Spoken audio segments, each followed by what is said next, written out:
प्यारे बच्चों, कल तक आपने देखा था संबंध की परिभाषा, संबंध से डिटेल सारी जानकारी और उनके प्रकार। अब मैं सीधा एक्सरसाइज पे आता हूँ। देखिए एनसीईआरटी की एक्सरसाइज 1.1 है जो संबंध से संबंधित है। इसका 1.1 का 15वां क्वेश्चन देखिए आप। ये कह रहे हैं कि समुच्चय है आपका 1 2 3 4 जिसको ए के रूप में अभी लेते थे हम, और यहाँ पे जो संबंध इसके द्वारा जो प्रदत्त संबंध है या परिभाषित संबंध है वो है आपका R= जिसमें ये वाले एलिमेंट्स हैं पेयर के रूप में। तो कह रहे हैं द्वारा परिभाषित संबंध, तो सही उत्तर की जानकारी दीजिए। तो क्या ये स्वतुल्य है?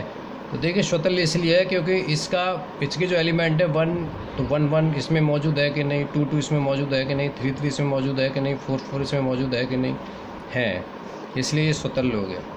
दूसरी बात करेंगे हम सम्मित संबंध की। तो सम्मित संबंध में देखेंगे कि अगर 1 2 1 का रिलेशन 2 से है तो 2 का 1 से है क्या?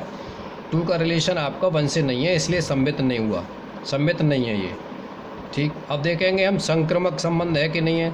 संक्रमक में ये होता है अगर 1 का रिलेशन 2 से है, 2 का रिलेशन 2 से है तो 1 का रिलेशन इस 2 से होना चाहिए, यानी 1 2 है कि नहीं, तो 1 2 है इसमें।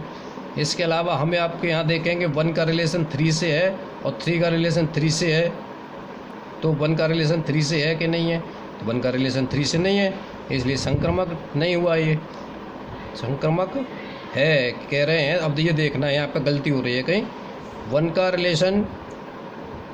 रिलेशन हम देख रहे हैं 3 से है और 3 का रिलेशन 2 से है, तो 1 का रिलेशन 2 से होना चाहिए, वो निश्चित रूप से ये है, तो इसलिए ये संक्रमक हुआ। तो R स्वतुल्य और संक्रमक दोनों है किंतु सम्मित नहीं है।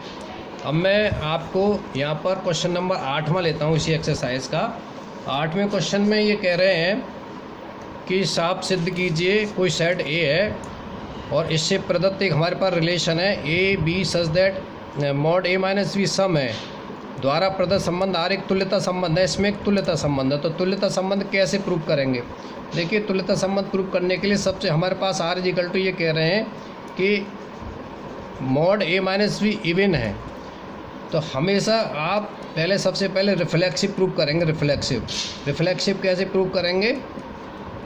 हमेशा रिफ्लेक्सिव प्रूव करने के लिए एक एलिमेंट लेते हैं। तो हमने माना कि A बिलोंग्स टू A, तो हमारा जो इसमें दे रखा है रिलेशन में क्या दे रखा है, A-B सम आना चाहिए। तो B की जगह A ले लेते हैं क्योंकि एक ही एलिमेंट लेते हैं, A ही लेंगे, तो इसकी वैल्यू 0 हो गई। और 0 ये आपका क्या आ गया, इवन है, इसलिए ये 0 एक इवन नंबर होता है, इसलिए ये रिफ्लेक्सिव है, रिफ्लेक्सिव हो गया। सेकंड हम लेंगे आपका सिमेट्रिक।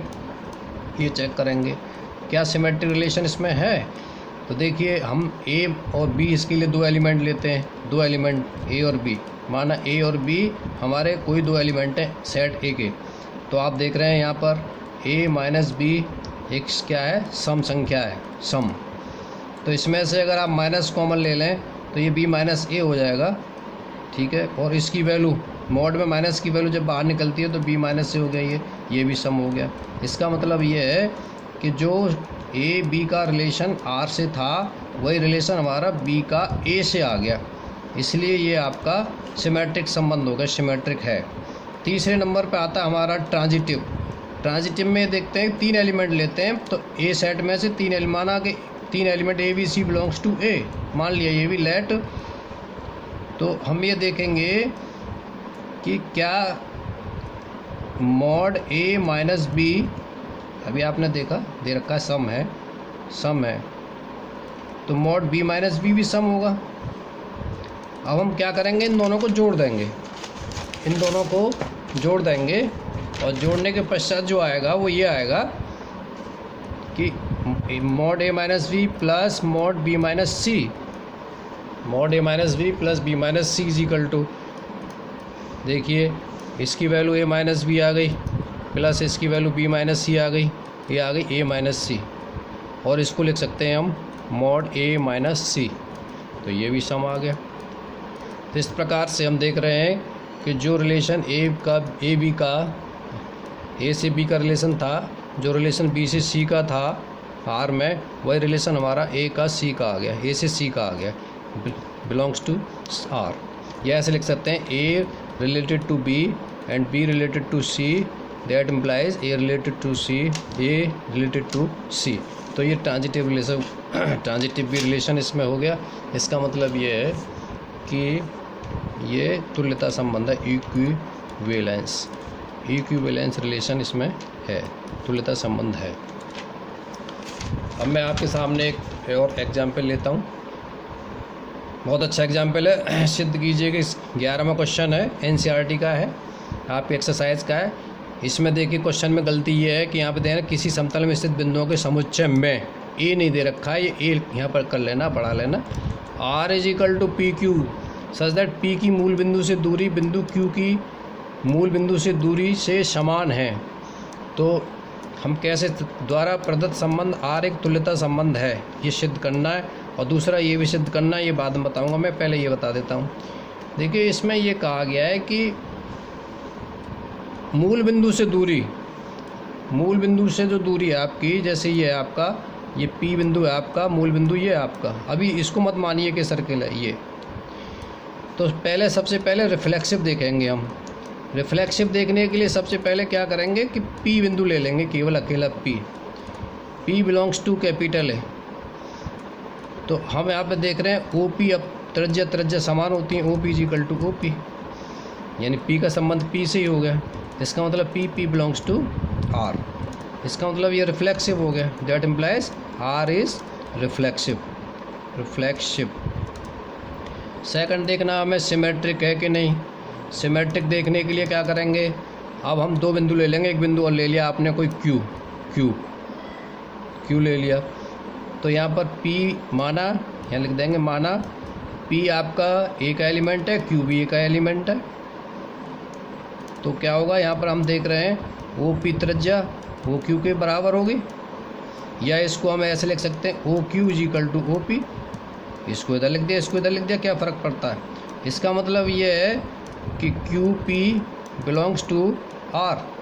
जब PQ आपने एक एलिमेंट लिया तो यहाँ पर P और Q आप R के एलिमेंट हो गए थे। यहाँ पे आपने ये सिद्ध कर दिया PQ QP belongs to R।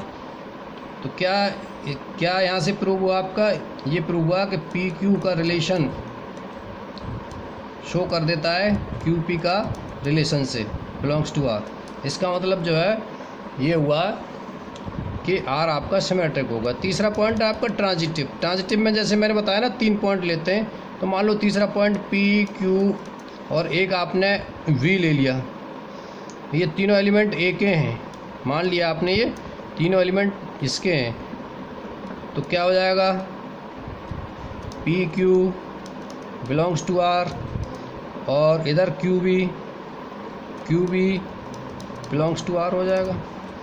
जब 3 पॉइंट ले लिए तो आपने तीनों पॉइंट में त्रिज्या बराबर होंगी। OP का संबंध अगर OQ से है तो फिर OQ का संबंध OB से होगा, क्योंकि त्रिज्या आपस में बराबर होती हैं। इसका मतलब ये है कि PQ belongs to R and QB belongs to R।